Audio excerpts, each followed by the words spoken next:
Stephen A. Smith, the host of No Mercy with Stephen A. Smith podcast, and he joins me now. So you're in charge. We're going to make you president.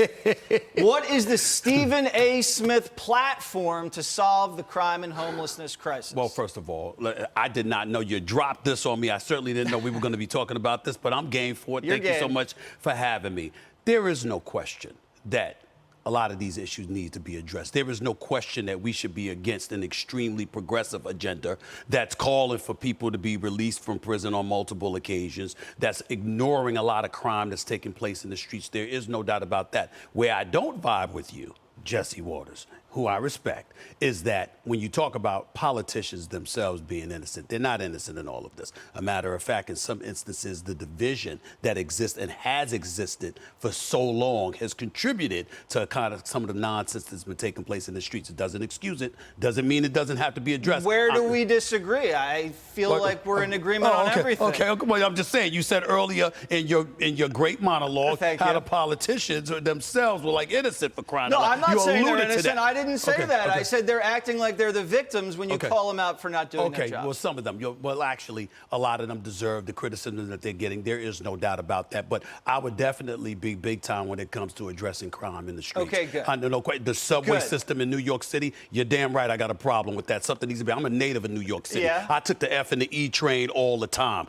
I wouldn't want my family traveling on the subway right now. Same with me, not anymore. I'm saying. Do you take the subway anymore? I feel like you don't. Well, I don't. You don't. I don't. But that's only because when you get popular and stuff like that, you try to avoid crowds. You're too popular to take the subway. I was in L.A. The homelessness that exists there, I got an issue with that. Certainly, when you look at Gavin Newsom and some of the policies that he's put forth, you're talking about a lot of different things that need to be addressed. I don't agree with everything, and I'm not about to pretend that I do. Okay. I want to play some sound because a lot of people have been talking badly about Kamala Harris. Yeah. Now, I don't know if you're with her or against her, but this is what your boy Bill Maher said about her possibly getting dumped by Joe. Listen.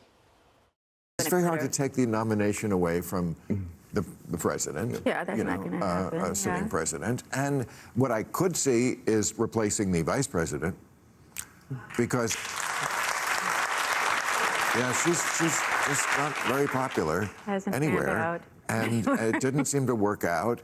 And I don't know. That's been done before on a ticket. I just think she's a bad politician, and I think she's a very bright person. She's bad. Do you think she's bad?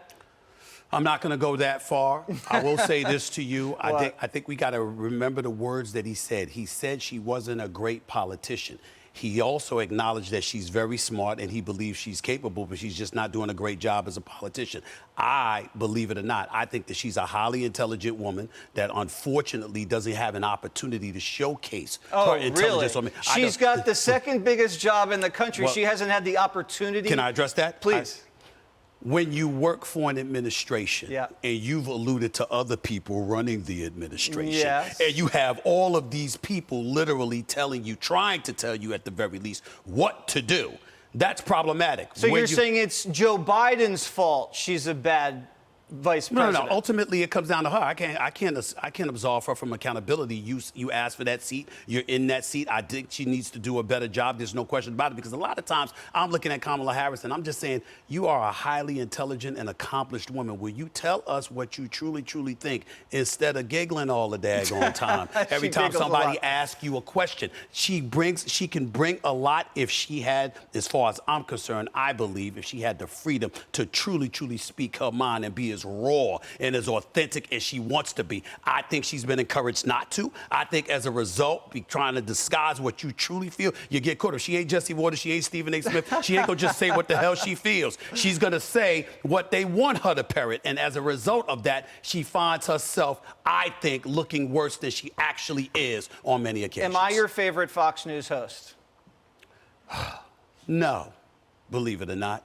You're a close second to Sean Hannity. I have to admit it. I can't deny it. I've known the guy for years. I don't agree with either of y'all at least 50% of the time. Well, but you y'all agree do with make me good points. 100% on this show. Well, listen, I will say this. y'all do make a lot of. Listen, I am not a Republican. I'm not a conservative, but I am a common sense individual. And when you're right, you're right. And I'm not going to deny that some of the things that y'all say are on point. Right. I think y'all let some of the Republicans off the hook sometimes. Who am I letting off the hook? I didn't say you did that today. That's a lengthier conversation, Okay, Jesse. we don't have time for that. We have time to plug your new podcast. What's Yes. that going to be about? Well, listen, I've always wanted to expand beyond the parameters of sports and get into politics, news, pop culture, entertainment, social issues, what have you.